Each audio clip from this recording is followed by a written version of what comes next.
Lalu juga ada yang menarik nih teman-teman, dari tim Misteri Dunia juga ngadain uji nyali gitu. Jadi ada 2 perwakilan fans ya dari fanbase-nya Susana gitu untuk diem di kamar selama pengennya sih 15 menit gitu minimal. Tapi sayangnya yang pertama pesertanya itu cuma tahan berapa lama, King? Cuma tahan 1 menit kata King, karena teriak-teriak tolong gitu ya.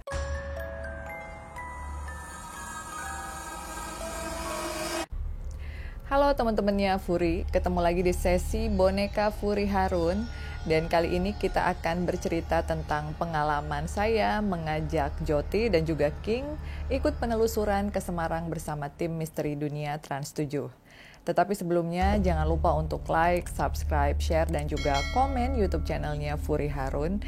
Dan aktifkan juga loncengnya supaya kalian mendapatkan notifikasi dari setiap segmen yang muncul di tayangan YouTube channel kita. Berbicara tentang Susana ya, karena kepergian Joti, King dan juga tim dimensi lain adalah untuk datang ke rumah Bunda Susana. Berbicara tentang Bunda Susana, pasti di antara kalian sudah tidak asing lagi dengan beliau, salah satu legenda artis horor yang ada di Indonesia. Susana Martha Frederica van Os ya, yang lahir tanggal 13 Oktober 1942 di Bogor dan meninggal tanggal 15 Oktober 2008 di Magelang. Nah, sebelumnya ya, Bunda Susana ini juga sempat menikah dengan almarhum Diki Suprapto di tahun 1959 sampai 1974. Lalu kemudian beliau menikah dengan Cliff Sangra dari 1983 sampai dengan 2008 saat beliau meninggal ya. Jadi mereka berdua itu ketemu pada saat sedang berperan di film Sangkuriang sebagai ibu dan juga sebagai anak tahun 1982. Saat itu perbedaan usia mereka 23 tahun. Jadi Bunda Susana usianya sudah 41 tahun dan Om Cliff Sangra usianya masih 17 tahun, masih kelas 2 SMA. Nah, lalu almarhumah Bunda Susana ini juga dimakamkan di Taman Makam Pahlawan Giri Loyo yang ada di Magelang ya. Dan Bunda Susana ini merupakan anak dari William dan Johanna van Os. Jadi kita akan ceritakan dulu tentang biografi singkat Bunda Susana bagi kalian yang belum tahu. Lalu ini juga ada beberapa ya, 12 film terbaik Susana sepanjang masa. Jadi ada puluhan film yang sudah dibintangi oleh Bunda Susana. Nah, yang pertama adalah film Sundel Bolong di tahun 1981. Lalu yang kedua ada film Perkawinan Nyi Blorong tahun 1983. Lalu ada Malam Jumat Kliwon tahun 1986. Lalu ada Malam Satu Suro ya dari tahun 1988. Lalu juga ada film Ratu Buaya Putih tahun 1988 juga. Beranak Dalam Kubur tahun 1972. Telaga Angker tahun 1984, lalu juga ada Ratu Ilmu Hitam tahun 1982, film Santet 1988, Titisan Dewi Ular 1990, Perjanjian di Makam Keramat 1991, lalu juga Ajian Ratu Laut Kidul tahun 1991. Nah, itu adalah beberapa film yang box office ya, yang sangat laris dan mungkin kalian juga bisa lihat ya di Netflix ataupun di tayangan-tayangan di stasiun televisi karena masih ada beberapa film dari almarhumah Bunda Susana yang diputar hingga saat ini. Oke, berbicara tentang King dan juga Joti, pasti kalian sudah tahu kalau mereka berdua ini adalah Look Tap Thailand ya.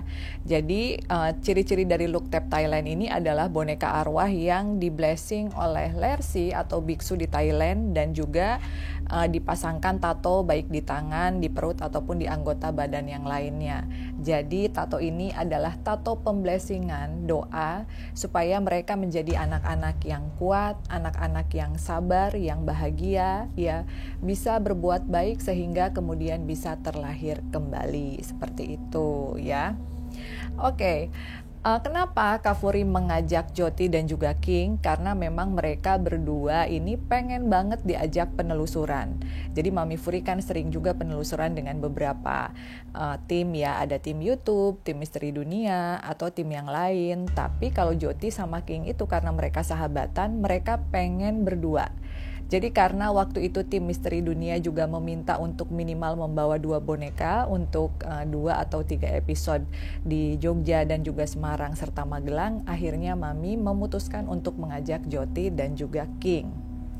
Nah, jadi di hari pertama ini ya Mami Furi berangkat bersama tim Misteri Dunia, ya kita langsung datang ke Jogja, lalu juga kita akhirnya menuju ya ke kediaman Bunda Susana di Magelang.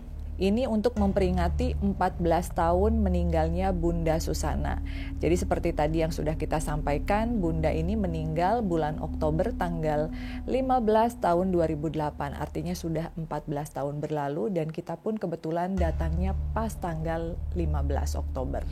Nah, kita di perjalanan itu berangkat bersama Kak Rani sebagai reporter, ada Mas Sony juga produsernya, terus juga ada Bang Fauzi ya, kameramen, dan juga Bang Igun. Jadi kameramennya itu ada 2 nih. Ya, sampai di Jogja kita OTW ke Magelang, lalu juga bertemu dengan Om Cliff Sangra yang baik banget, juga ketemu sama anak-anaknya. Jadi Om Cliff Sangra saat ini sudah menikah lagi ya dengan istri keduanya setelah Bunda Susana meninggal dan memiliki 2 orang putra. Dan putra-putranya juga pada seneng sama King. Bahkan yang bungsu sebelum Kak Furi memperkenalkan namanya King, dia udah tahu duluan. Karena anaknya Om Cliff Sangra ini memang indigo dan bisa melihat makhluk-makhluk astral. Jadi waktu itu dia bilang, ini namanya King ya gitu. Jadi Kak Furi juga agak sedikit kaget, oh ternyata King udah kenalan duluan. Nah kalau Joti memang agak pendiam, jadi nggak terlalu banyak komunikasi, apalagi dengan orang-orang baru gitu. Jadi dia diem, senyum gitu. Tapi anaknya baik. Sementara kalau King ini memang lebih lebih seneng ketemu dengan orang, periang, sehingga baik orang yang sensitif ataupun tidak biasanya bisa merasakan kehadiran King gitu yang kadang suka agak-agak jahil gitu. Nah, ngobrolin tentang apa saja kegiatan Kak Furi bersama tim Misteri Dunia, yang paling pertama adalah datang dan masuk ke kamar almarhumah Bunda Susana. Terus terang Kak Furi sangat senang ya, sangat bahagia. Ya, ini merinding banget nyeritain Bunda. Senang dan bahagia banget karena dari kecil seneng nonton film horor, terutama film-filmnya Bunda Susana. Karena menurut Kak Furi belum ada sosok artis film yang bisa menggantikan posisinya Bunda Susana sampai dengan saat ini gitu. Jadi waktu masuk ke kamarnya, sebenarnya kalau dilihat kamarnya sih sederhana dan biasa aja. Jadi kayak kamar pada umumnya ya, ada kasur gitu, terus juga ada lemari dan ada beberapa baju yang pernah dipakai oleh almarhumah Bunda Susana semasa hidup di beberapa filmnya. Yang menurut Om Cliff itu adalah baju kesayangannya. Nah pada saat kita mendatangi kamar, Kak Furi datang terus bawa bunga sedap malam ya untuk Bunda, dan Joti sama King diem di ruang tamu karena mereka nggak bisa diem gitu. Jadi si King lagi seneng main sama anak-anaknya Om Cliff, sementara Joti lagi dipangku sama Kak Rani gitu ya. Nah, apa sih yang Kak Furi rasakan pada saat ada di kamar Bunda Susana? Tentunya perasaannya campur aduk ya. Di satu sisi bahagia, tapi di sisi lain juga deg-degan karena memang Kak Furi melihat sosok kehadiran beliau ya pada saat itu. Tapi itu juga wallahu alam apakah benar itu adalah sosok Bunda atau adalah khodamnya atau penjaganya gitu. Jadi penampilannya cantik gitu, terus juga rambutnya keriting ya, terus putih banget kulitnya, pakai bajunya putih panjang dan ada bandoknya gitu. Pokoknya cantik seperti yang Kak Furi sering lihat di Google atau di TV gitu. Nah, lalu juga ada yang menarik nih teman-teman, dari tim Misteri Dunia juga ngadain uji nyali gitu. Jadi ada 2 perwakilan fans ya dari fanbase-nya Susana gitu untuk diem di kamarnya Bunda selama pengennya sih 15 menit gitu minimal gitu, terus ditaruh kamera ya, infrared, terus juga ditinggalin sama semua tim, semua kru, dan lampunya digelapin. Tapi sayangnya yang pertama pesertanya itu cuma tahan berapa lama, King? Cuman tahan 1 menit kata King, karena teriak-teriak tolong gitu ya. Terus peserta yang kedua meskipun gak teriak-teriak cuman bertahan 5 menit ya. Jadi ternyata tidak semudah itu, karena menurut penuturan Mbak yang pertama, katanya dia seperti melihat ada sosok bunda lagi duduk di kursi hitam yang ada di kamarnya ya. Lalu yang kedua dia ditepak ininya pundaknya, jadi mereka berdua kabur, artinya nggak ada yang lulus. Nah sayang banget ya. Nah bagaimana perasaan Joti sama King sih di sana? Oke, Mami tanya sama King dulu deh. Kenapa? Kalau King sih katanya happy karena jalan-jalan, terus awalnya King juga deg-degan, tapi ternyata Bunda Susana itu orangnya juga baik, welcome, dan yang paling pasti King itu seneng banget ketemu sama anak-anaknya Om Cliff. Jadi mereka berdua ramah gitu. Mami jangan lupa ya, mereka minta boneka gitu, tapi bonekanya boneka kosong, bukan spirit dolls gitu. Ya nanti Mami bakalan kasih ya buat mereka. Nah terus kalau Joti sendiri gimana? Kalau Joti tuh anaknya pemalu ya, jadi di saat melihat ada banyak banget orang yang di situ kan ada kameramen, ada segala macem, ada juga fansnya Bunda Susana, dia tuh malu gitu, meskipun ada yang bilang cantik, lucu gitu, tapi dia malu gitu. Jadi dia masih keder gitu, di hari pertama tuh masih belum begitu nyaman, tapi ya dia bilang dia seneng diajakin jalan-jalan, itu aja perasaannya.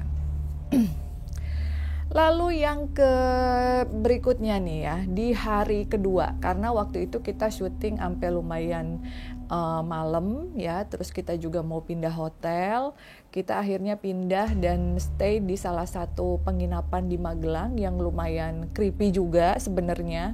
Jadi dari awal sebetulnya Mami Furi itu nggak mau ya stay di kamar nomor itu gitu, nomornya 163, tapi kasihan juga kalau misalnya si Yogi yang di situ ntar digangguin, ya udah deh nggak apa-apa. Jadi Mami Furi sama anak asuh sama Rani akhirnya yang tinggal di kamar itu, dan lumayan agak sedikit angker ya, tapi hotelnya nyaman, masih oke. Lalu yang kemudian hari kedua kita mendatangi tempat pemandian Bunda Susana yang sering kali beliau datangi semasa hidup, terutama pada saat beliau akan memerankan film-film horor ya, yang berhubungan mungkin dengan Ibu Ratu Kidul atau sosok-sosok hantu yang lumayan ya legendaris dan powernya tentunya juga besar gitu. Ini juga merupakan salah satu upaya dari Bunda Susana untuk meditasi, meminta doa berkah kepada Tuhan dan juga alam semesta, lalu juga membersihkan aura-aura yang negatif sebelum akhirnya pergi ke lokasi syuting. Nah berikut ini penjelasan tentang Umbul Jumprit.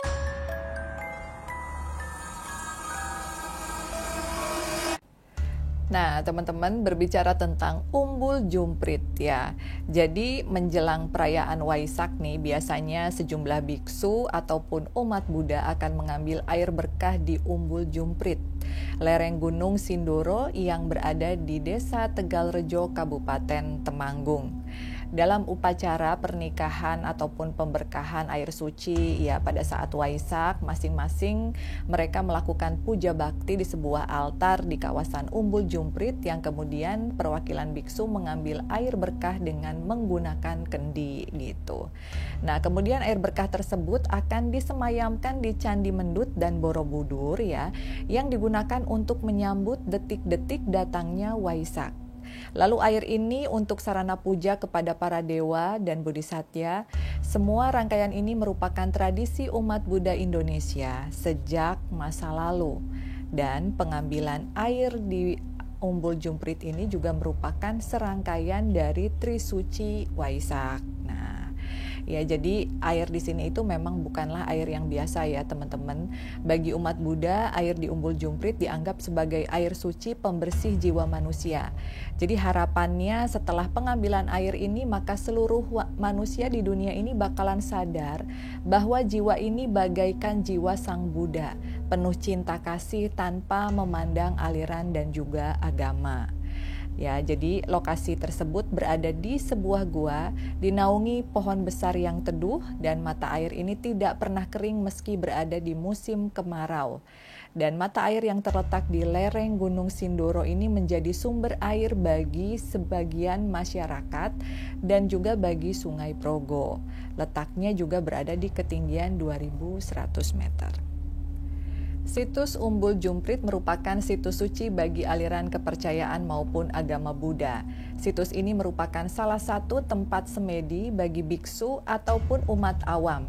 Banyak peziarah datang ke makam Ki Jumprit yang letaknya dekat dengan Umbul Jumprit, melanjutkan bermeditasi dan mandi kungkum. Jadi mandi ya berendam di air yang di bawah gua itu, terus juga sambil bermeditasi, tapi sebelumnya juga kumur-kumur, lalu juga diminum dan juga dibasuhkan ke wajah serta ke badan. Nah, pada malam Selasa Kliwon ataupun Jumat Kliwon adalah puncak ramainya peziarah yang berdatangan. 2 hari itu diketahui sebagai hari keramat dan pengunjung juga banyak datang pada tanggal 1 Suro ya untuk bermeditasi dan mandi setelah melewati tengah malam. Diyakini bahwa mandi di Umbul Jumprit dapat membersihkan seseorang dari bekas-bekas gangguan makhluk gaib ataupun akibat mempelajari ilmu hitam. Dan uniknya selesai kungkum, para peziarah akan membuang celana dalam atau misalnya baju sebagai simbol dari membuang sial. Nah, dalam tradisi ini, para peziarah juga meyakini rejeki baru akan datang. Tradisi ini sudah lama dilakoni sejak dulu, jadi jangan heran kalau sedang jalan-jalan santai akan banyak menemukan celana ataupun baju-baju di area kawasan ini ya. Oke, teman-teman, tapi pada kesempatan itu Kafuri tidak membawa boneka King dan juga boneka Joti. Karena apa? Karena di Umbul Jumprit ini juga banyak sekali monyet. Ya, jadi waktu itu Kafuri cuma takut kalau King sama Joti kelihatan monyet terus mereka bakalan dicakar-cakar, bonekanya rusak gitu. Jadi Kafuri izin sama mereka berdua ditaruh di mobil ya, dan spiritnya aja yang masuk untuk ikut serta berdoa sambil nemenin maminya penelusuran bareng tim Misteri Dunia. Selain itu, para pengunjung biasanya juga akan membasuh muka, mereka akan merasakan kesegaran dari air ini. Dan dipercaya oleh sebagian orang, air jumpit ini bisa membawa wajah kalian lebih awet muda, enteng rejeki dan juga enteng jodoh. Makanya pada saat kesana Mami udah buru-buru cuci muka ya, Mami juga suruh Bang Yogi mudah-mudahan dapat jodohnya yang benar gitu, yang baik ya setelah datang ke Umbul Jumprit itu. Belum dapat juga. Mungkin kurang khusyuk berdoanya ya. Oke. Jadi dulu keberadaan Umbul Jumprit ini hanya diketahui oleh kalangan tertentu. Bahkan Kafuri pun baru tahu kemarin pada saat penelusuran tempat-tempat yang pernah didatangi oleh Bunda Susana gitu. Jadi Kafuri juga bahagia banget akhirnya bisa tahu bahwa di Magelang ada tempat yang seindah itu ya. Jadi tetapi sejak awal 1980-an jumlah pengunjung juga terus meningkat, terutama mereka yang ingin berziarah ke makam Ki Jumprit dan mandi kungkum di Umbul Jumprit. Nah, Jumprit sendiri sudah disebutkan dalam serat Centini, terutama dikaitkan dengan legenda Ki Jumprit yang merupakan ahli nujum di kerajaan Majapahit. Jadi ini merupakan ketua paranormalnya lah kepercayaan raja pada saat kerajaan Majapahit dulu. Nah, Ki Jumprit juga bukan hanya dikenal sakti mandraguna, tetapi juga salah seorang putra dari Prabu Brawijaya ya, Raja Majapahit. Jadi masih keturunan dari yang Prabu Siliwangi juga. Dia meninggalkan kerajaan agar bisa mengamalkan ilmu dan kesaktiannya kepada masyarakat luas. Perjalanan panjangnya berakhir di Desa Tegalrejo, Kecamatan Ngadirejo, Kabupaten Temanggung. Nah teman-teman, jika kalian berkunjung ke Umbul Jumprit, kalian juga akan melihat tadi yang seperti Kafuri bilang ada banyak sekali kera. Jadi kalau bisa kalian bawain oleh-oleh ya ke mereka. Karena kemarin itu Kafuri sempat dengan tim datang rame-rame tapi nggak bawain oleh-oleh terus dibilang pelit. Kafuri sendiri tidak tahu ya siapa yang bilang, tapi ada gitu di telinga tuh pelit gitu. Jadi akhirnya kita langsung membeli pisang dan juga jajanan untuk dimakan oleh kera-kera yang ada di sana. Dan kera-kera di kawasan ini dipercaya sebagai keturunan dari Ki Dipo. Ki Dipo ini merupakan monyet yang menemani Ki Jumprit bertapa ya dengan seekor kera betina dari pegunungan Pleret. Jadi terlepas dari mitos yang beredar, yang jelas Umbul Jumprit adalah sumber mata air sungai Progo yang tidak pernah kering meskipun musim kemarau. Pemandangan alamnya pun indah dengan hutan pinus yang membentang, udara segar yang baik juga untuk kesehatan. Nah, ada sebagian juga orang-orang yang berpendapat nih, kalau orang-orang yang memiliki susuk ataupun memiliki ilmu hitam, apabila mereka berendam di Umbul Jumprit ini, maka susuknya dan ilmu hitamnya akan luntur gitu. Tetapi kalau misalnya kalian senang berdoa, meditasi, ya tidak pernah memakai sesuatu yang ada hubungannya dengan ilmu hitam, tidak perlu khawatir karena justru setelah kalian datang ke sana, pikiran jadi tenang, fresh, ya insya Allah awet muda ya. Dan itu tadi katanya yang masih susah jodoh bakalan mendapatkan enteng jodoh. Tetapi tentunya tetap berdoa kepada Tuhan yang Maha Kuasa ya. Seperti itu. Kak Furi di dalam itu melihat ada patung kera 2 ya, lalu juga melihat sosok yang putih besar.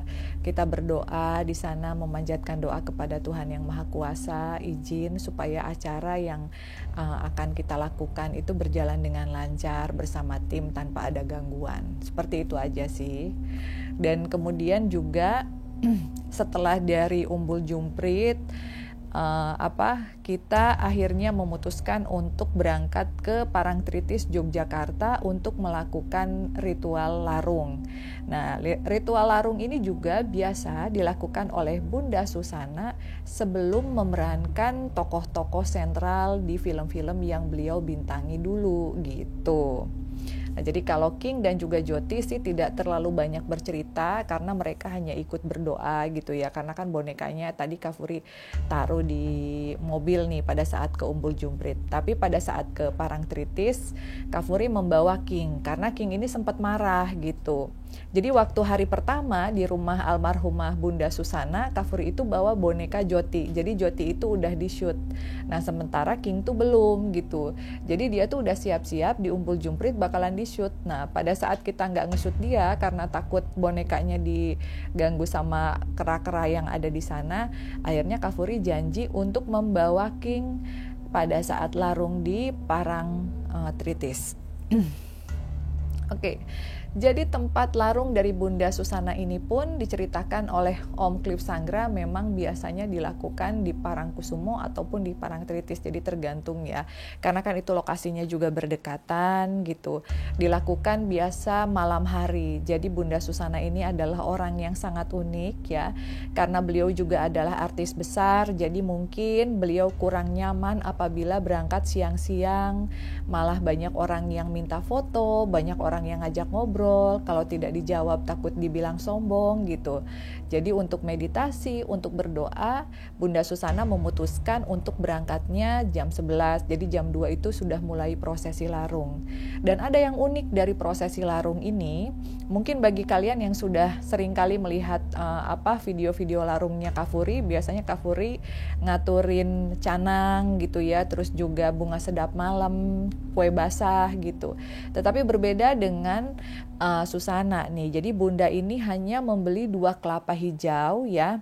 Yang satu itu harus diminum langsung habis, yang satu lagi dilarung untuk persembahan kepada Ibu Kanjeng Ratu Kidul. Ini dimaksudkan untuk meminta izin kepada beliau agar selama prosesi syuting tidak ada gangguan ataupun tidak ada malapetaka baik bagi pemain filmnya ataupun bagi kru yang lain. Nah, Om Cliff Sangra juga pernah ya sempat bercerita kepada Kak Furi pada saat kemarin kita sedang larung. Pada saat beliau memerankan tokoh Ratu Ular ya, yang kalian nanti bisa lihat nih fotonya. Ini kita ambil dari Instagram fanbase-nya Susana ya. Itu ternyata ular bener. Jadi mungkin kalau bintang film sekarang berpikir berpuluh-puluh kali ya di saat kepalanya ditaruh banyak sekali ular kobra gitu. Tetapi uniknya Bunda Susana ini sama sekali nggak pernah dipatok, nggak pernah dijahatin sama ular-ularnya, bahkan katanya pawang ularnya sendiri yang sempat digigit gitu kalau si bundanya aman. Nah jadi prosesi ritual larung ini juga menurut Kafuri nih pasti ada hubungannya gitu, karena Bunda Susana juga sudah diaku sebagai anak dari Ibu Kanjeng Ratu Kidul, sehingga Ibu Kanjeng Ratu Kidul juga menjaga Bunda Susana supaya tidak dipatuk ular pada saat memerankan sebagai Ratu Ular, Nyi Blorong ataupun berperan sebagai Ratu Kidul ya. Nah, tapi ada yang unik nih pada saat kita mau melarung. Jadi waktu itu kan ombaknya masih jauh, jadi saya duduk di pasir karena saya pikir ya ombaknya juga masih jauh ya, nggak di situ gitu. Kita duduk di pasir yang kering sambil bersiap-siap untuk berdoa. Kemudian tiba-tiba kedatangan kita disambut oleh ombak dan King itu sampai basah, sampai bonekanya tuh ngejengkang gini ya King ya. Terus Kingnya nangis gitu, wah mami aku jangan dilarung katanya gitu. Jadi si King ini ketakutan, padahal mami juga takut air, takut ombak juga gitu. Jadi waktu itu bajunya King tuh basah semua. Ya, terus akhirnya King digendong sama salah satu reporter Karani sambil nemenin Mami Furi prosesi syuting sampai dengan selesai. Nah, jadi kalau perasaan King sama Joti gimana sih di Parangtritis? Deg-degan katanya. Jadi selama mereka nemenin Mami Furi juga mereka deg-degan, mereka juga was-was gitu ya. Mungkin banyak melihat makhluk-makhluk, dewi-dewi ya yang ada di sana, jadi mereka juga nggak berani gitu dan juga takut. Jadi selama malam itu sih kalau anak-anak lebih banyak diem, tidak seceria pada saat ada di rumah almarhumah Bunda Susana. Nah, setelah itu acara syuting berakhir sampai dengan jam 2 pagi dan kita langsung pulang ke hotel di Semarang ya. Jadi pulang ke hotel Semarang jam 6 pagi udah make up lagi karena hari ketiga itu Kafuri dan juga Bang Yogi sama anak-anak mau pulang langsung ke Jakarta ya, karena kita masih ada pekerjaan lain gitu. Jadi di hari ketiga atau hari terakhir ini kita mendatangi rumah yang dipakai Bunda Susana untuk syuting Beranak Dalam Kubur. Nah, jadi film Beranak Dalam Kubur ini tayang tahun 1972 dan waktu syutingnya itu 1971. Berikut ini kalian bisa lihat nih ya foto serta video-video rumah ini. Rumahnya bagus banget, unik, tapi ya pasti angker ya, kelihatan banget dari bangunannya yang udah ratusan tahun. Saat ini dihuni oleh saat ini dihuni oleh bapak dan juga ibu, ada keluarga di situ, tapi mereka hanya menghuni lantai 1 aja. Jadi lantai 2-nya itu benar-benar kosong. Nah, ada yang menarik nih dari rumah Beranak Dalam Kubur atau rumah Sundel Bolong ini. Jadi teman-teman ya, menurut sebagian pengendara yang sering kali lewat ya, jadi pengendara itu kan di bawah sementara rumahnya ini kan di atas nih. Banyak kalau ada orang yang nyetir ataupun misalnya lagi naik motor ya, pada saat mereka menengok ke atas itu seperti melihat sosok wanita berbaju putih seperti Sundel Bolong. Tapi karena masyarakat Semarang sudah mengetahui bahwa rumah ini pernah dipakai sebagai tempat syuting Bunda Susana, jadi mereka suka bilang ini hantu Susana, hantu Susana. Padahal pada saat kita datang ke sana, tentunya itu bukan hantu Bunda Susana, melainkan memang sosok Sundel Bolong yang ada di situ. Jadi ada area yang paling angker di lantai 2 yaitu kamar mandi yang ada bathtubnya, dan itu bathtubnya serem banget ya. Di situ ada sosok perempuan rambutnya panjang terus juga punggungnya bolong yang mirip Sundel Bolong aja gitu. Dan dia tuh agak-agak komplain ke Kafuri karena Kafuri tidak membawakan bunga sedep malam. Ya, Kafuri bilang saya nggak mau kasih kamu sedep malam, saya cuma mau kasih kamu dupa, kita berdoa di sini bareng-bareng. Nah, jadi selama prosesi syuting dia akhirnya baik sih, nggak pernah sampai nyerang atau keluar dari bathtub karena Kafuri juga mendoakan, kita juga semua izin supaya semuanya lancar dan juga menghaturkan dupa di situ. Nah, tapi sebelumnya pada saat baru memasuki lantai 2 itu ada satu sosok yang sangat cantik, sangat menarik, yaitu sosok Maria, hantu noni Belanda yang memang sudah tinggal di tempat tersebut lama ya, dari sebelum ada syuting Susana, dari zaman Belanda pada saat rumah tersebut baru dibangun. Dan yang menarik, dia juga meminta 7 tangkai mawar merah. Dia juga say hi sama King, sama Joti. Dia juga bilang mereka untuk menjadi anak-anak yang baik, semoga bisa terlahir kembali, tidak terkungkung di dalam tempat seperti yang mereka rasakan gitu ya. Dan Kafuri juga tidak paham kenapa Maria dan juga beberapa spirit di sana masih ada di sana, belum mau pulang ke Tuhan gitu ya. Nah, si Maria ini memang kelihatannya tuh cakep banget gitu. Karena Kafuri juga memang minta pada saat kita ngaturin bunga, tolong kalau kamu mau menampakkan diri jangan serem karena saya juga orangnya penakut. Nah, tetapi yang menarik, sehari setelah Kafuri pulang dari Semarang, Kafuri dimimpikan ada seorang perempuan Belanda lagi duduk, pakaiannya putih gitu ya, kayak baju tidur, persis seperti Maria pada saat ketemu dengan Kafuri. Lalu di sebelahnya dia lagi duduk ya di kursi kayu gitu yang nggak ada belakangnya gitu, sama anaknya kayak di kebunnya ada rumput gitu, anaknya itu kalau nggak salah 2 atau 3, saya juga lupa ya. Terus tiba-tiba suaminya dateng ya, suaminya Belanda sambil bawa golok, mukanya, kepalanya dipenggal sama suaminya. Jadi dia sendiri pun nggak tahu kenapa suaminya sampai tega memenggal kepalanya. Jadi waktu itu Kafuri cuman bengong ngeliatin dan nggak bisa ngapa-ngapain, nggak bisa teriak, nggak bisa pergi dari situ sebelum prosesi yang dia liatin selesai. Jadi waktu itu dikapak gitu, kepalanya langsung belah, terus juga matanya keluar gitu, terus ininya berdarah semua dan anak-anaknya tuh teriak semua. Terus suaminya main pergi begitu aja. Nggak tahu apakah suaminya cemburu, menyangka dia selingkuh atau apa ya. Yang jelas anak-anaknya dibiarkan hidup tapi semuanya jerit-jerit dan cuman sampai situ aja Kafuri mendapatkan gambaran. Tapi ya apapun yang terjadi sama Maria, semoga dia bisa mendapatkan kedamaian, bisa memaafkan kesalahan suaminya, sehingga dia bisa mendapatkan tempat yang terbaik di sisi Tuhan yang Maha Kuasa gitu. Nah, jadi kalau perasaan King sama Joti meskipun di sana itu serem, mereka berdua happy, mereka berdua enjoy karena katanya nggak ada hantunya yang jahat. Yang usil itu cuman yang di bathtub aja dan mukanya serem-serem gitu, wah gitu, nyerem-nyeremin, diajak ngobrol nggak mau. Tapi karena udah didoain sama mami ya udah gitu, dia nggak mengganggu apalagi menyerang. Seperti itu ya teman-teman. Oke. Jadi perjalanan kita ke Jogja, lalu ke Magelang, ke Semarang untuk napak tilas bersama tim Misteri Dunia itu adalah pengalaman yang unik ya, pengalaman yang tidak terlupakan juga, baik bagi Kafuri, bagi King ataupun Joti, karena Kafuri tahu bahwa itu adalah kesempatan yang langka ya, kita bisa mendatangi tempat dari orang yang sebenarnya jadi idola juga gitu, dari Kafuri masih kecil gitu ya.